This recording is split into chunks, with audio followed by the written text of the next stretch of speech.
Welcome to the Modern Military History Podcast. My name is Andy, and I am your host. This is podcast number 11. And for this podcast, I'm going to be doing something a little bit different. Usually we look at primary sources from history on this podcast. That has taken the form of books, conversations with veterans, and primary sources in history are sources that there's no barrier between them and the people who witnessed the events. These are memoirs. These are after-action reports. These are veterans telling you of things that they saw. Now, if I was to relay to you something I had read, then you'd be interacting with a secondary source. The podcast itself would be a secondary source. So I try my best to bring primary sources with some kind of interjection from me to help clarify when needed. But I try to let the primary sources speak for themselves. I'm saying this because I have a very interesting primary source that I want to share today. This source comes from me. I traveled in 2018 to various battlefields in Western Europe, and I also went to Auschwitz-Birkenau in Poland. During that time, I kept an almost daily journal. This was from the 23rd of April of 2018 to early May. I can't remember exactly when I got back. It was an incredible experience for me, something that has forever changed my perception of history after visiting the very real places in which some events that I had read about all my life actually occurred. I wanted to bring my diary entries from visiting some of these places to you guys because I think, in lieu of being able to take you all with me back to those places, I can share with you my real-time primary source thoughts and reactions to this military history. Battlefield history is a subgenre all in itself. It's an incredible way to connect with the past. It almost like, in a very similar way to the study of artifacts, it shatters the temporal divide between the past and the present by drawing you in alignment with things that happened, often hundreds, perhaps more years ago, by being there, seeing with your own eyes the terrain upon which people of the past stood and performed incredible acts. I wrote quite personally in this journal, and it was the first time I'd ever traveled. It was the first time I was ever away from home for any extended amount of time. And I did that in a way in which it was a trial by fire. I found myself really kind of in over my head really quickly, but I dealt with it. And I took care of a lot, and it was an incredible personal journey of discovery of myself. I don't want to bring that to this podcast. That's a deep part of me that I really don't want to put out on the open internet. What I do want to bring to you all are my experiences, so I can take you along with me back in time to what it was like to travel to some of these wonderful historic places. So mixed in there may be some kind of personal writing, but I've gone through here and found some passages that I think are going to be really interesting to hear, and hopefully will allow you to interact with this history in a slight way reminiscent of how I was able to, because this ability to travel changed my life. It changed the kind of history I was interested in. It changed the way I look at history. And it solidified for me the foundations of modern military history. It solidified for me an intrinsic desire to bring this very real history to as many people as I could. So for those reasons, I feel it's valid. For those reasons, I think it's incredible, and hopefully you'll enjoy it as well. On May the 5th of 2018, I found myself in the very old medieval city of Krakow, Poland.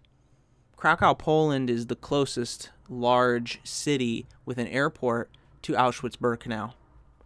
I had flown there alone from London, England, where I have some family, and I found myself completely alone in this foreign country filled with foreign languages and beautiful, friendly people. I was staying in an Airbnb, and my diary entry for May 5th of 2018 reads, "In Krakow. What a wonderful old city. It was superb weather today. Just perfect weather. I arrived in Krakow on time around noon. I Ubered to the Airbnb, no problems. I took a shower and then walked to the old city square to book a tour of Auschwitz tomorrow. Little did I know the square would be filled with people from all over Poland. A brass jazz band played lively tunes in one corner. An old man played wine glasses in another. An accordion group played in another, and the other corner had handmade art being sold by artists in front of the Krakow Art Museum. One of the art vendors informed me in her best attempt at English that it was a special holiday for Polish people. They had the day off work and flocked to Krakow. A massive dancing panda, many statue people, many beggars. It was like a medieval bazaar. The broken English art vendor pointed me to the old Jewish quarter to buy, quote, the best sandwiches. But I got hopelessly turned around by the crowds of happy Polish tourists. I ended up at the Hilltop Castle. However, I was hungry, and the crowds blocked the good photos, so I was really only interested in finding some food and a way back towards the flat. I had a massive Polish sausage in a baguette bun with caramelized onions and a slathering of rich mustard. Shit, that was good. It did not last long. Tomorrow, I awake early to meet the tour for Auschwitz. Not sure how to feel about it. I'm not excited, but I am anticipating an engaging experience of some kind. Time to go to sleep. I like Krakow. Reading these passages for me today in 2021 brings me back. I remember that I had arrived in Krakow and found my Airbnb, and almost immediately after depositing my stuff in the safety of the Airbnb, headed off. I had a town city map, I had my compass, and I had my camera bag, and I tried to dress as local as possible. I did a pretty good job at blending in and not looking like an American tourist, because Polish people kept coming up to me asking me for cigarettes in Polish, and I would say, "Oh, I'm sorry, I don't speak Polish," and they'd say, "Oh," and then they'd just say in English, "Cigarette?" So they're like, "Oh, you don't speak Polish." So I always like to blend in when I travel. I don't want to be a target for anybody who is used to picking on tourists. And I certainly, at the time, and still am, relatively green in terms of avoiding scams. I was very lucky when I traveled because I was so cautious, and I did my absolute best to not appear as a tourist. The old Jewish quarter of Krakow was incredible. Little did I know that it was in large part, I believe it was the set for Schindler's List, or it was filmed during Schindler's List for some of those scenes, and it had remained unchanged since the 1940s when it was used as a Jewish ghetto by the Nazis during the Holocaust.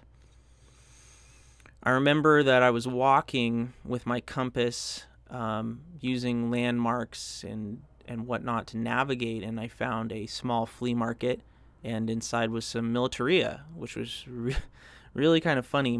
I have a sixth sense from hunting old military artifacts, commonly known as militaria collectibles, colloquially known as militaria. There we go. We're gonna find it together. And there was all kinds of cool stuff, and I kind of wish I'd bought some of it, but I did not.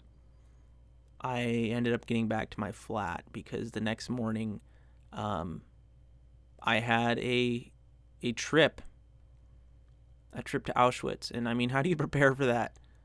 I don't know why I wanted. I guess I know why I wanted to go. It's hard to phrase though. I wanted to go to Auschwitz because all my life I've been passionate about military history. All my life it's been like the only thing I want to do with my life. And that is somewhat frightening. Because what happens when the illusion comes crashing around your ears? What happens when you've spent money on a bachelor's degree? What happens when you've spent money on a master's degree? What happens when you've devoted yourself to a single goal, but when you get there and you start to grow old, you realize it was a mistake? So I've always tested myself, and I've always tested my ambitions, and I wanted to go to Auschwitz because I wanted to go and sit with military history on the most horrific level, and not only sit with it, but expose myself to it in a way in which I couldn't find an idealized, romanticized narrative with which to occupy myself. It was the ultimate trial by fire. If I go to Auschwitz, if I take the tour, if I spend all day there, will I still love military history? Because loving military history it's an oxymoron in many ways. Diary entry for May the 6th, 2018. Auschwitz. Today, I toured the two Nazi concentration camps of Auschwitz and Birkenau. The place had a strange effect on me. At first, I was struck by how normal it was. It was just another place I was walking in, like other museums I had visited. But slowly, I began to feel the emotion of its history. Walking across, quote, the road of death, end quote, in Birkenau, I closed my eyes and heard sharp shouts in German, the cries of children, and the sound of my feet crunching down the road became theirs. It was a very sad place. Everything was painful. The roads were uneven. The sharp cobblestones made me stumble and trip. The walls were rough, like 80 grit sandpaper, and the cement had big pebbles, which scratched my fingers when I touched them. The roads were ashy and gray with fine dust. Dark windows peered at me. The courtyard where thousands were shot were surrounded by shuttered, dark windows. I stood in a punishment cell in the basement of one of the blocks. People stood in them, in the dark. Solzhenitsyn wrote of his gulag bunk bed. He described naked boards polished by bodies. In Birkenau, I saw such, quote, beds. But they were almost square because they were deep enough for 3 to lie next to each other on the boards. The gas chambers were curious. We were told not to speak in them. But I could imagine the noise of the executed as they were locked in, screams of children, cries of men and women. The walls were smooth.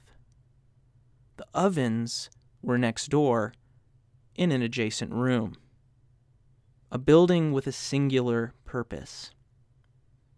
I could not think anything other than a sense of deep privilege and relief that I could walk back out when thousands, if not millions, had only ever walked in. I still don't know what to say or how I feel. Mainly, I am still surprised at how real the place was. Like I expected a cartoon or archetypical caricature. Instead, I saw a relatively normal place of brick, stone, and cement, as normal a place as any roads I have ever walked down.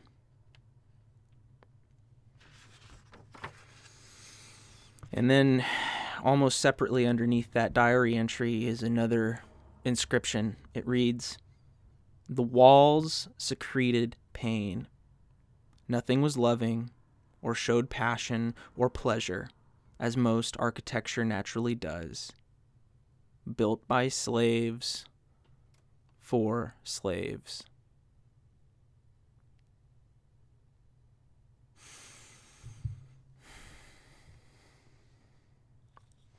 Reading that passage sent a tingle down my spine and raised the hairs on the back of my neck because I remembered being there. I haven't read this diary for a really long time because what happened in Europe for me was so powerful. I don't quite know what to say about it. On May the 6th of 2018, I wrote that I still don't know what to say or how I feel. And that holds truth on May the 18th of 2021. 3 years later, 3 years and 12 days later, I still don't know how to feel. I'm very interested in the tactile nature of a place. I describe how everything is painful there, and I mean it.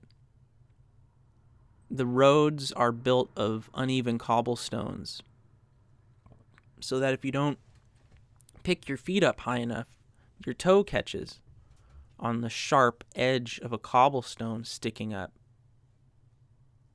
The walls of the blocks, they call them, like a cell block, the blocks that were still standing, of course, because the Germans did destroy some of the most egregious places at Auschwitz and at Birkenau.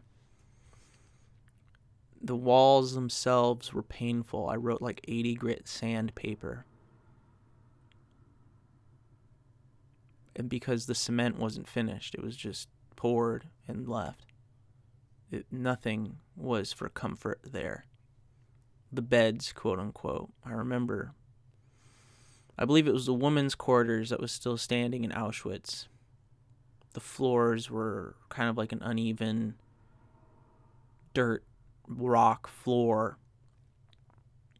And the beds were just lined. It was like an animal farm, an animal factory. There were just rows of beds, maybe three tall. I took a lot of pictures, but I remember what it felt like in there, and it was very, very sad. the place itself felt like mourning. Nothing about it was built with care or love or style or flair. Everything we see in our civilian world has been built with style or flair. An architecture was drawn and built by craftsmen. This place was built by people who were at the worst, not only point of their lives, but at the absolute epicenter of how terrible things can be for humans in this civilization, in this society. It's a profound place.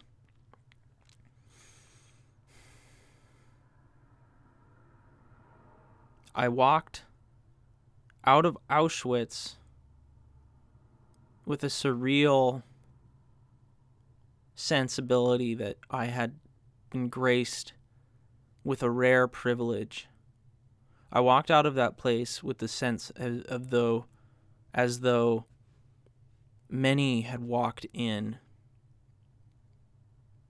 but I was one of the lucky few that also got to walk out.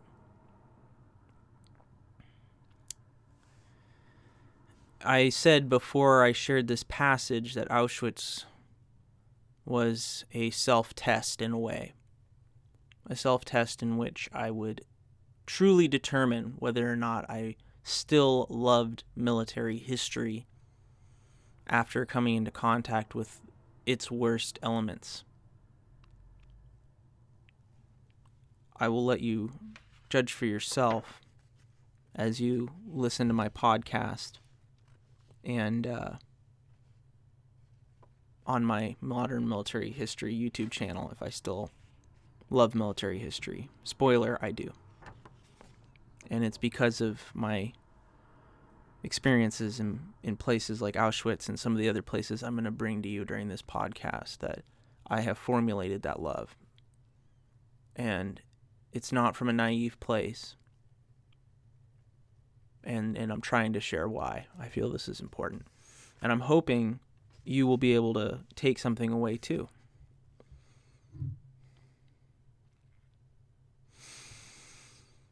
After Auschwitz and a brief stay in Paris, which was a great reset for me because I went from Auschwitz to the City of Light and I met wonderful friends there.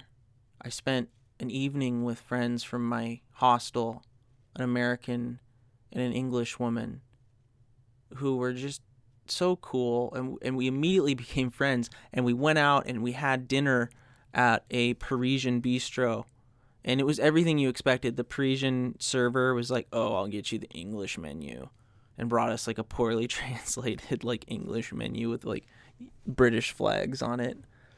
It was funny, but anyways, we had a good time, and after that I went to Belgium, and I met up with some family friends and met them and immediately fell in love with them. They are my Belgian family, and from there I went to Flanders and the Flemish town of Ypres, and this was the epicenter of another Holocaust, only in 1916, 1917, well, really 1914 through 1918, because the Ypres Salient was the source of fighting for years on end. And Flanders Fields, in Flanders Fields, the poppies grow. That poem was written about this place, and I saw the place where that poem was written. And I want to share with you the diary entry for the day I arrived in Ypres. I keep wanting to say Ypres, but it's really pronounced Ypres. That's how my Flemish family pronounced it. Ypres. That's the Flemish way of pronouncing Ypres. But I'll say both. I'm an American, so I really should say wipers, That was the kind of tongue-in-cheek name that English speakers gave Ypres, because it's spelled Ypres. And I wrote some poetry on my diary entry for the 13th when I arrived. My Airbnb was on the slopes of a place called Hill 62, which is right by Sanctuary Wood. And Sanctuary Wood was a battlefield from the Ypres Salient during the First World War. Passchendaele, if you like, was the third Ypres offensive. And so there were 3 big battles fought in this area. And the battle lines didn't change that much because the trenches were so deep and strong. So this area just got turned into a moonscape. And vestiges of that remain, even though it's incredibly densely populated. There's farms everywhere. It's still... The signs of the carnage from 100 years ago are still evident. And one of those places is at Hill 62, where there's a big monument. There's a big war grave, which was directly across from my Airbnb. I could see it out my bedroom window. And I wrote this poetry looking at Hill 62 and the surrounding areas. So this is my first diary entry for staying on Flanders Fields, which I eventually stayed there for a full week. But this is the diary entry. Diary entry, May 13th, 2018. Alone at Hill 62. In the fields they lie, white stones side by side, softly watching a world they dreamed in life. The cemetery. Gently rolling, speckled with iron, whispers their story. Those who listen. The fields. Disbelief at what he sees, a land so green, people living so peacefully, subtle reminders of what has been. The traveler. Numb feet and heart, danger and death, dreaming of peace, just trying to forget. The soldier. The cemetery, the fields, the traveler, the soldier. Those were my very first kind of thoughts compiled into writing once I got there, because I had extensively studied Ypres, the Ypres Salient, and the Battle of Passchendaele, the third Ypres offensive, extensively. I had made, so far, the most successful YouTube video of my entire career, which I'm really surprised by. It's called Passchendaele, A Hell on Earth, a photo essay. It was the very first YouTube video I ever really took seriously, and it got like 10,000 views, which is hilarious, because it's just like I didn't post anything before, I haven't posted anything afterwards, but I had spent all this time immersed in original photography. There's like 250 individual photographs in that video. If you haven't seen it, I will try to link it at the end of this podcast. I had immersed myself in World War I photography, and I had been immersing myself in literature from this battle.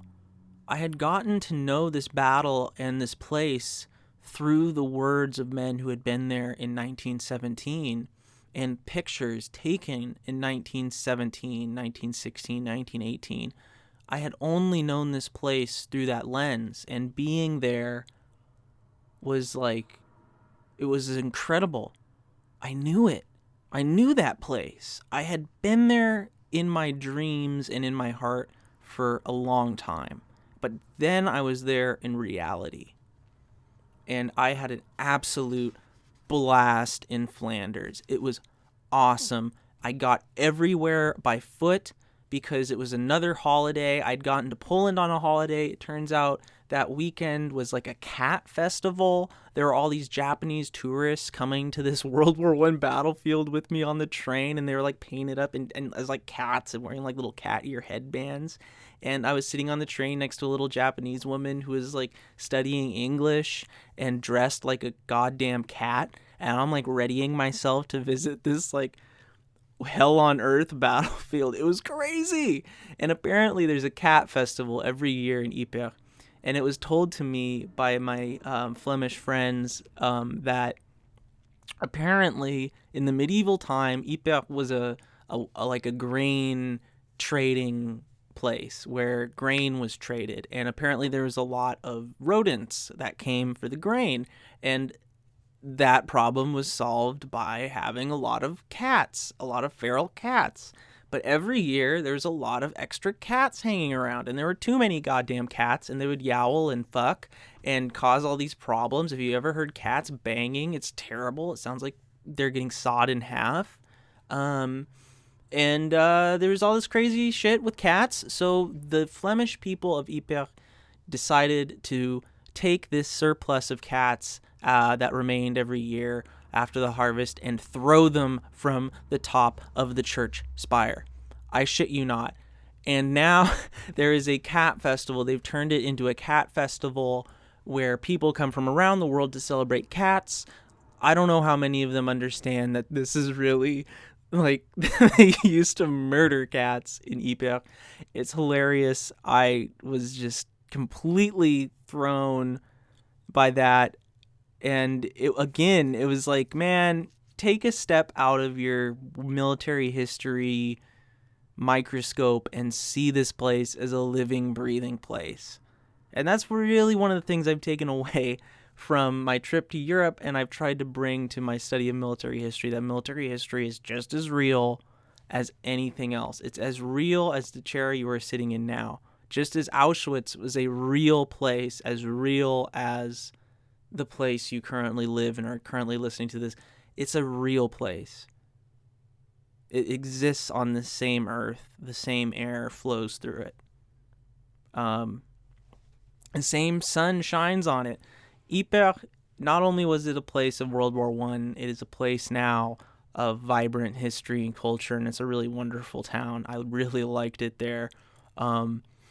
This is the diary entry for May the 14th, 2018. Walked my legs off. I walked all day today to Ypres and back to my Airbnb. It is incredible here how people live side by side with history. Now, outside my window, I can clearly see Sanctuary Wood Cemetery, less than 100 yards away. This land is their home, like how Portland is mine. Their graves are as normal to them as my city's bridges are to me. I walked all day yesterday as well. First with my friends, and then on my own. There's an incredible soft beauty to Flanders. Rolling hills covered with lonely woods and plowed fields. Cows stop their chewing and watch you walk by. A pair of beautiful horses came up to me to say hello last evening. I fed them grass from my hand, their large brown eyes watching me. Today I walked into Ypres, clear to the other side. I bought 28 euros worth of groceries. I bought 1 loaf of bread, 2 bags of mixed nuts, jar of Nutella, package of Twix candy, 3 dry sausages. My desire was to buy non-perishable food that would give sufficient nutrients. I did okay. There is much to do here. I want to accomplish the following. Hike the trail I discovered. Go to Hill 62 Museum. Visit as many cemeteries in the area as I can. Try to photograph the shell holes. Mail postcards in Ypres. Sit and sketch this place. Take a rubbing of a grave. I am very tired right now. My legs feel much better, but my energy is gone. It is still light outside, so I guess I will write. That pretty much sums it up. I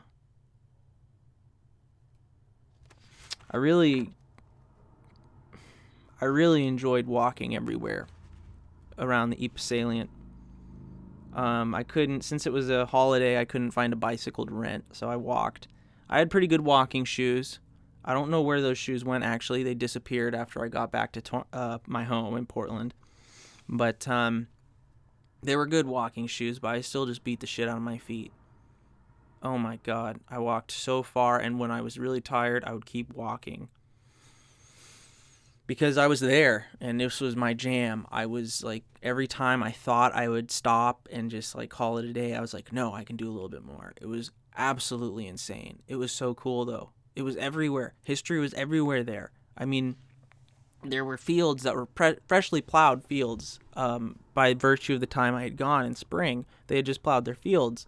And it was in the middle of the iron harvest. The iron harvest. The famous iron harvest where every year thousands and thousands of pounds and unexploded shells are found in the Flanders fields by guys plowing their yard or plowing their land to plant whatever they want to plant. And once you get used to it, you start to see this stuff everywhere. I found a World War I rifle shell casing on the road with the pea gravel. I brought it back. It's a World War I 303 British Enfield shell rifle casing. And it was just like in with the other pebbles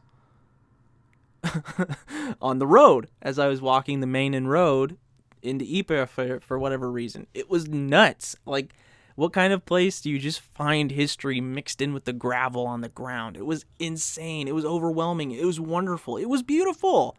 Fuck the cat festival. I was in the fields, man. I was out there in Flanders fields every day for a whole week, just walking on my own. I had my rucksack, I had my compass, I had my map.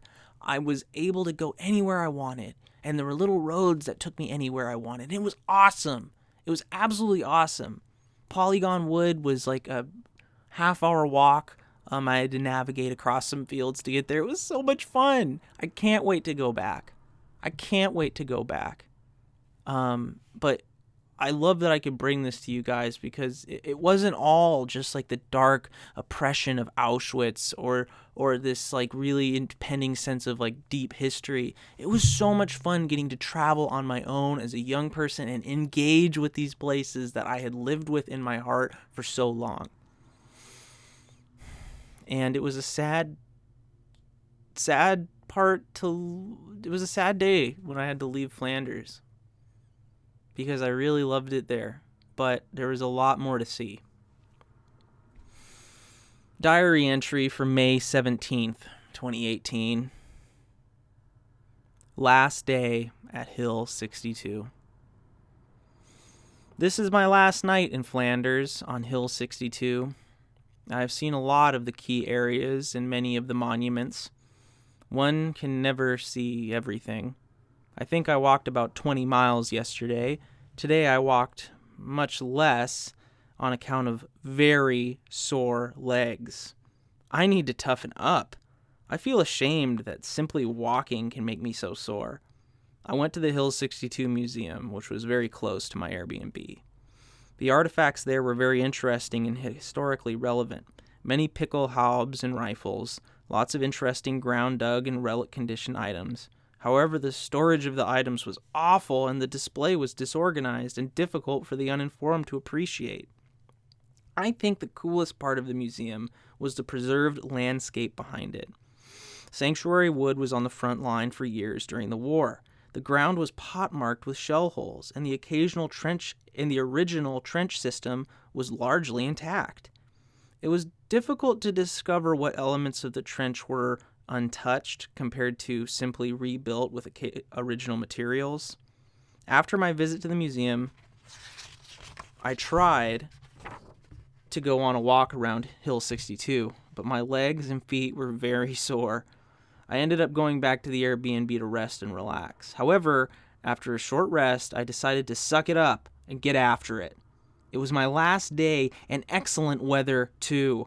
I walked across the main road to the adjacent ridge, which actually held the huge crater and other craters, now small ponds, from the fighting in 1916. I took pictures and had a good time. I'm glad I pushed myself to go on the last hike of my stay. My feet felt better too, although they are still sore. I will make sure to stretch them before I walk to the station tomorrow. And that was my last day on Hill 62. It's a place that I'll always remember and I'll hopefully be able to get back to. Beautiful place, and I'm really, really blessed and grateful that I got to spend time there. The weather was wonderful. It was before tourist season, so I was mostly alone. There's a part, though, that wasn't in my diary that is it was almost spiritual. And I'll share it with you. It was at the Polygon Wood Cemetery. Polygon Wood was a place that was fierce fighting from 1914 all the way through 1917. Saw multiple battles and lots of people passed away there. A lot of people were killed there. And now it is a section of woods. I don't think you can farm it. I think it's protected. And it's this couple acres of it's actually more like a square mile, maybe. It's pretty big. I could look it up, but it's pretty big, and it's crisscrossed with trails, and there's bunkers and things still standing, and it's an incredible place to visit. I had been there with friends on the very first day. My Flemish family had shown me Ypres and got me to my Airbnb, and then kind of went back to their home, not too, about maybe like 45 minutes drive away, because Belgium's so small, all these places are pretty close, but I was on my own. They left me on my own after kind of showing me around. They initially showed me Polygon Wood, but I went back on my own, and I went into the cemetery, and there weren't a lot of people around. I saw maybe one other tourist there, and I went to the cemetery, and I had to eat lunch. I think I was eating lunch. Maybe I just needed to sit down. And I went and looked at all the graves, and I was 21. How old am I now? Christ, am I 26?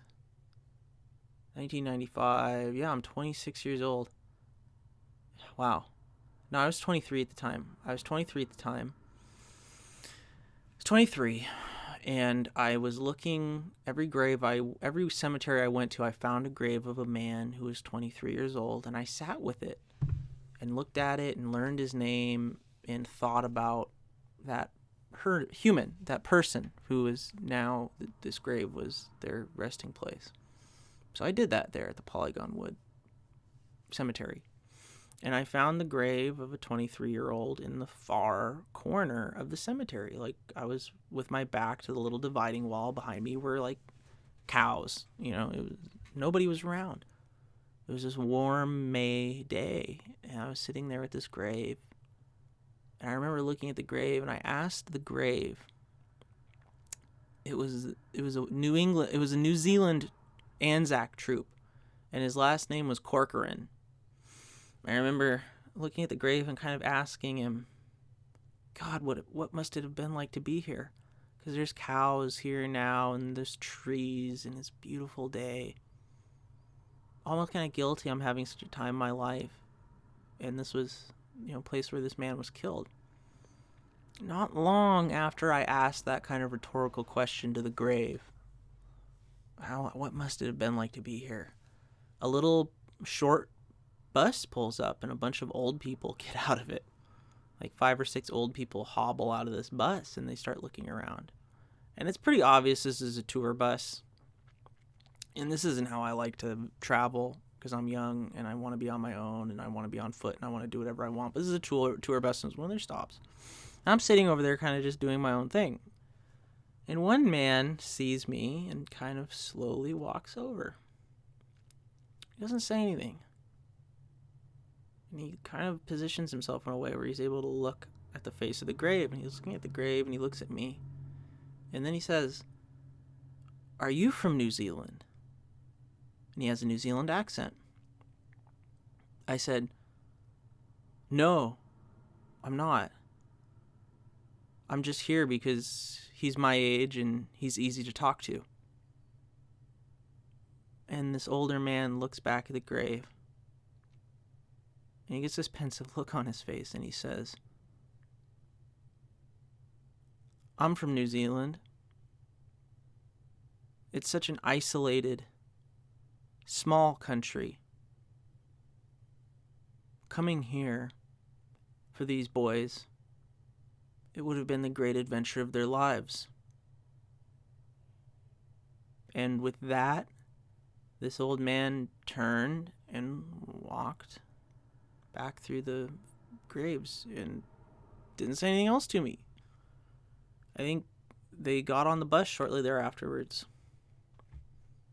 But that was incredible.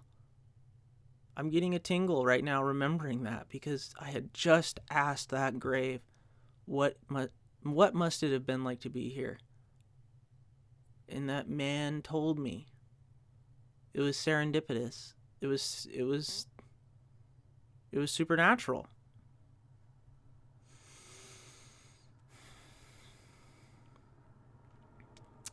So after a short stay back with my Belgian family, I then traveled to France.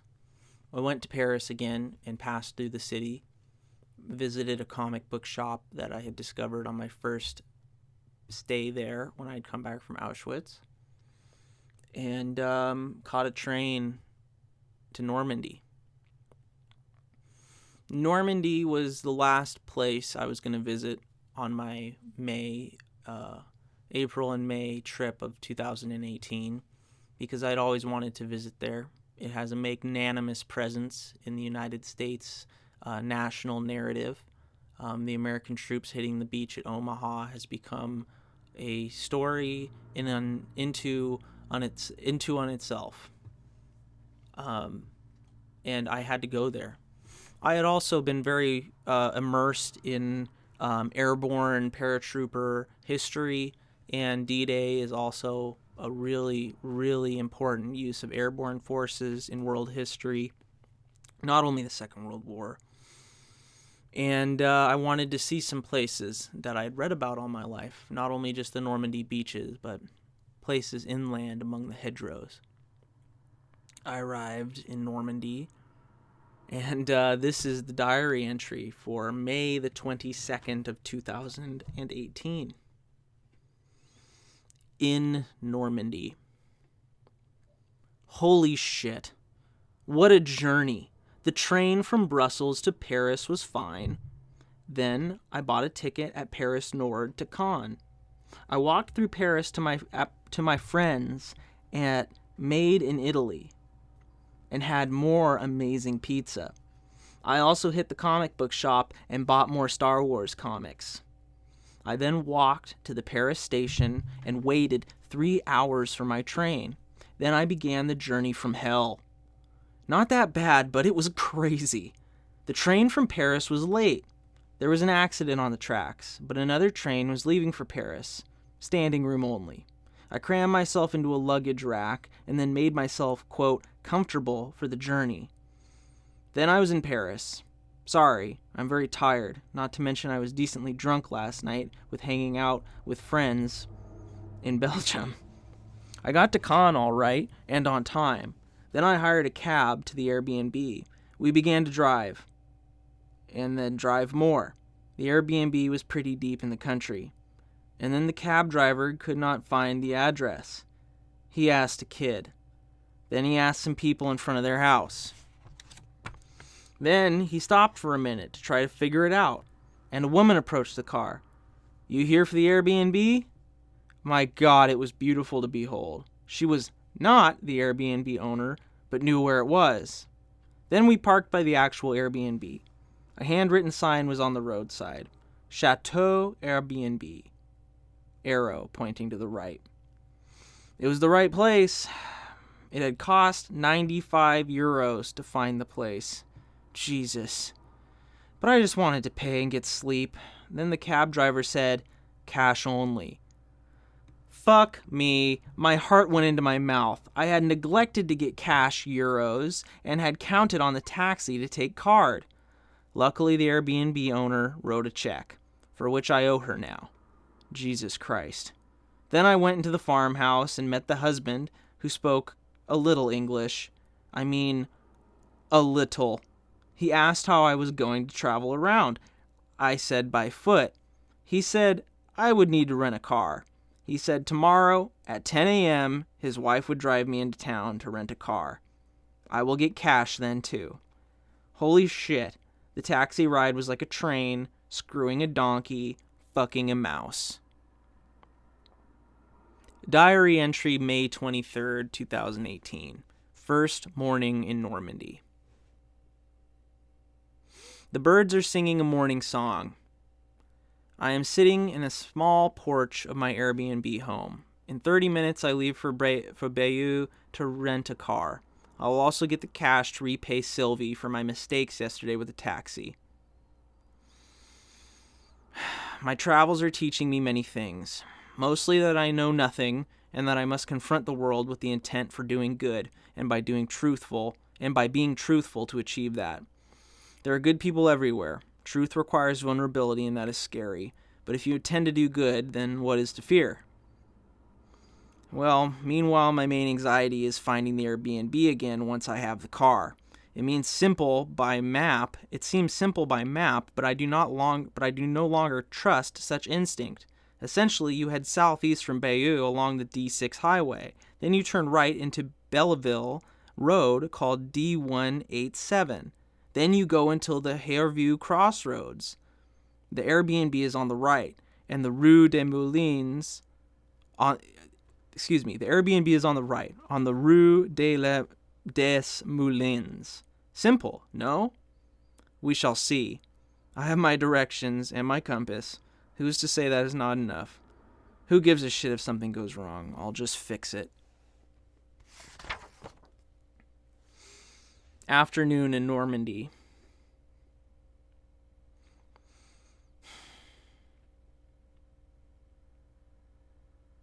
God damn it, I am not so scared anymore. I have made mistakes.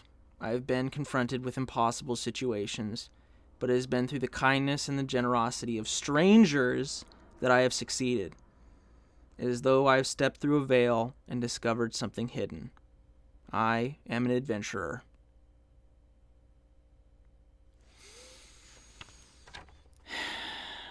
That was my introduction to Normandy. And as you could see, it was kind of cataclysmic. It was like one thing after another. And I get anxiety just reading that again. But it all turned out okay. My Airbnb hosts were wonderful. They were absolutely wonderful. They could not speak English. The husband could kind of speak English. And and I could barely speak French. I could speak enough French to tell you I can't speak French, and I can do that poorly. But we figured it out. And they got me a car, and I paid them back plus interest. And then I ended up leaving them like 50 euros in tip because they bailed my ass out. And that taught me a lot. And fuck the cab drivers in Cannes. Fuck them. He knew what he was doing. God damn him. He fucked me over real good. I know he fucked me. And she told me later, Sylvie, we were sitting on the porch together because we became friends even though we couldn't speak the same language. We were sitting on the porch drinking some wine. And she said, I think that cab driver fucked you over. So be careful of cabs, folks. Just be careful. But it's like, what am I going to do? There's nowhere to... I had to rent a car. I didn't understand that this Airbnb was out in the sticks in the middle of hedgerow country. It was awesome, but... Anyways.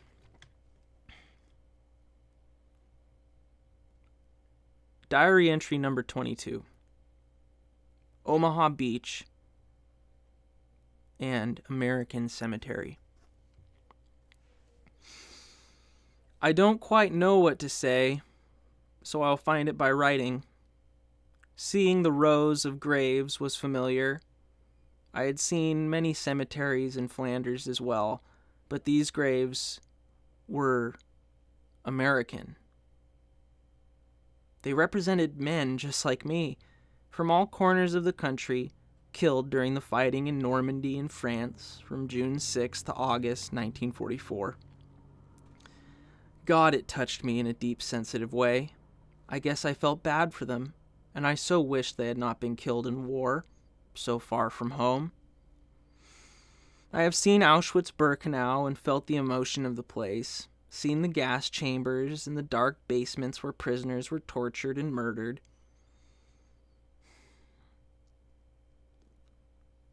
I correlated that reason with why these men have died. They fought that. But mainly I felt akin to them, the dead. I imagined thousands of friends lying there under the French soil. I grieved them briefly. I still grieve them. I feel that they represented and embody still the most precious treasure of the United States, or any country for that matter. Treasure and blood spent to combat the evil tyranny that built and fed the fires of Auschwitz. How can I honor them?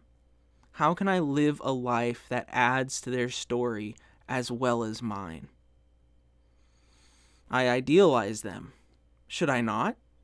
I feel like nothing compared to the glory of that cemetery, but I have serious worth myself, and I have a passion for this history. In my heart, I felt so angry at the German soldiers who defended Omaha and all other places. Do I not idealize them as well? Blood and treasure. That is war.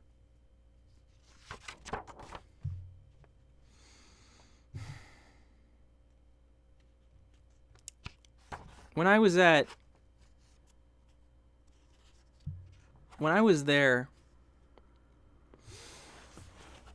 at Omaha Beach, I had been traveling alone for nearly a month.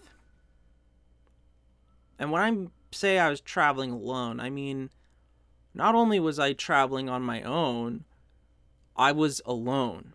Yeah, there were people around, but they spoke Polish. Yeah, there were people around, but English was a second language, and communicating with my Belgian family, although very easy, because God bless them, they know very good English, much better than I know my Flemish, or French, or German, or any of the other languages they speak, because they have incredible education in that country, and there's incredibly smart people. And when I was in England, I was with people who spoke English. I was even with family on my father's side, but they were not American. It was still different. They drove on the wrong side of the road. They said crumpet instead of cookie. What the fuck? I'm joking. When I was in France, I was incredibly alone because the French don't give a shit what language you speak. It's like America. All their signs are in French. Like, all our signs are in English. If you speak another language, fuck you. That's how the French are, and it's hilarious. And I can see that because that's kind of how the United States is, although we're a little bit better. But it's like, in the back of the booklet in a size smaller font is like the Spanish and the French and the German translation. It's kind of the same thing in France. It's like, if you don't speak French, you're going to have a tough time. And I didn't speak French. So I was completely on my own. I couldn't talk with anybody. I couldn't talk about the state. I couldn't have a mutual, back and forth with someone because I didn't have anybody else. It was just me. And I got to Omaha, and there they were. It wasn't just the men who died on D-Day who are buried there. It is men from all over the Western Front, from multiple points during 1944 in France, who are buried in that cemetery. That's where they are. That's the American cemetery at Omaha Beach. For the first time in over a month, not only was I around other Americans, I was around other Americans my age, other Americans who understood what I was trying to understand. I wasn't alone. I was surrounded by them. And I sat on a bench and I cried. It wasn't like out of control crying. It was just kind of like tears kind of came out, and I was quiet, and I sniffed a couple times. But it was the first time I'd been around people who I identified with, and they were all dead. Blood and treasure of the United States spilt upon the ground there at that place. It was incredibly powerful. It affected me more than Auschwitz-Birkenau did, which I did not expect. And I think anybody who considers D-Day the finest hour of the United States, as is so popular the narrative surrounding that event, needs to go there and needs to understand what it truly meant.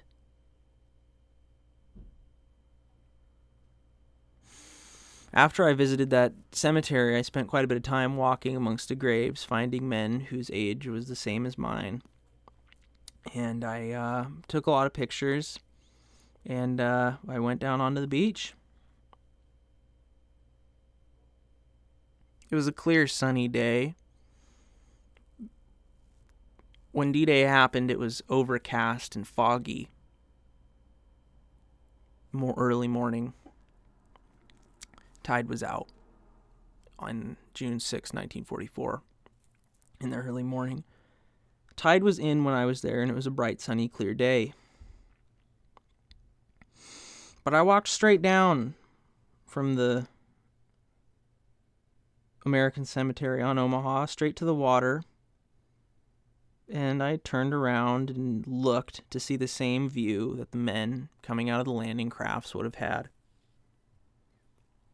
And it was all of a sudden so apparent why Omaha was so deadly. At least 3 bunkers and their dark, eerie, rectangular windows faced me, interlocking fields of fire. From where I stood, I could have been shot from at least any one of those 3 bunkers, or the numerous foxholes that are still present around the area. And there's high bluffs where the cemetery is. It's high up above the beach behind it. And there's no cover really, because that bluff kind of comes down rather steeply to the beach itself, and there's kind of this brief intermediary zone between the foot of the bluff and the beach itself, and it's this tide grass. And the tide grass's root, or the seagrass, whatever you want to call it, its roots hold together this maybe yard deep, meter deep section of sandy soil at the foot of the bluffs. So you walk in from the beach, and the first cover you get to is about a meter tall berm of where the furthest roots of this grass are. And I kind of got down.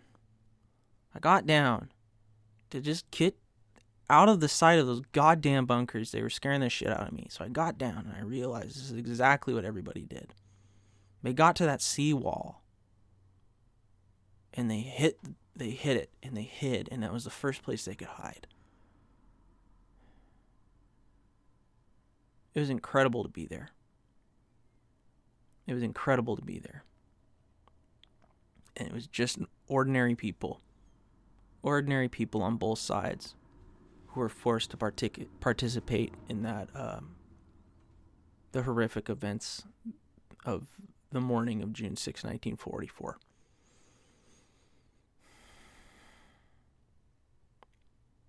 My travel diary is about half full, and I will take it when I go back. I'm tentatively planning another trip to Europe because I've been working with a town in Germany for the last 3 years to write about the unpublished battle that occurred there in 1944. And they really want to meet me, and I want to go there because I've been living with this place in my heart for 3 years now, and I really have to go see it.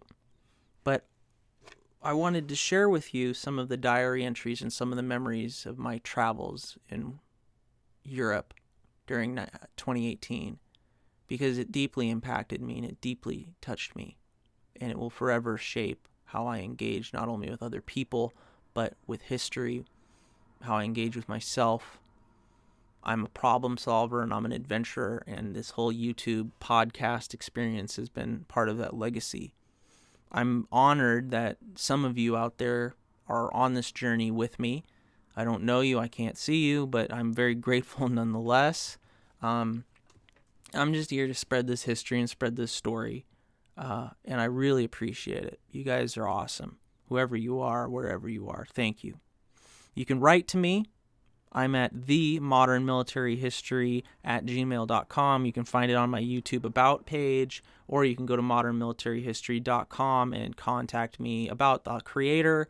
It's right down there. You can read about me, see some pictures of me, figure out whether or not I'm as handsome as they say. A lot of content's been coming out recently, and the podcast has kind of taken a second back seat, and I wanted to reinvigorate it with a really interesting episode that was out of the box. Stay tuned. Podcast number 12 is coming. Did you know there's an entirely separate channel for Modern Military History? Did you know it has its own podcast? It's called Modern Military Gaming, and it has the Beercast, which is where I have a much less formal, much more fun, I drink a beer and I talk for an hour about history and various topics therein. So tune into that. There's 2 podcasts up on Modern Military Gaming as of now. There's also some video game content. There's John Stryker Meyer content on that channel, and more content is coming to that channel very soon. Modern Military History is going to see some really interesting stuff on YouTube because John Stryker Meyer and I have been working on a entire series of videos on the equipment he wore when he was operating recon in Laos and Cambodia and the demilitarized zone in Vietnam. We are going to get into that with him coming up shortly. I'm putting that together. It's going to be an artifact study that defined his experience. Looking at my travel diary now, I just want to end this podcast with listing off all of the places that I went to. Every single place I went to, I inscribed it on the front cover of my diary. They're big cities and they're battlefields. And this is the big cities: Paris, Krakow, London, Bruges, Ypres, Ghent, Brussels, Liège, Caen, Bayeux. The battlefields: Pointe du Hoc, Carentan, Saint-Mère-Église, Dead Man's Corner, Polygon Wood, Sanctuary Wood, Omaha, Utah, Hellfire Corner, Hill 62, Polygon Wood, Hooge. I went to all those places. It changed my life. Hopefully, for those of us here in pandemic land, lockdown land, my recollections of my travels in 2018 have helped you guys connect with this history a little bit deeper. You want to connect even more? Continue to follow this space. Let's keep this space open, because this is where we talk about it. This is where we bring this history to life. And lest we never forget. Lest we never forget. Thank you for listening, everybody. Thank you so much for listening. This has been podcast number 11 with Andy, your host of Modern Military History. Thank you and take care, everybody. Bye.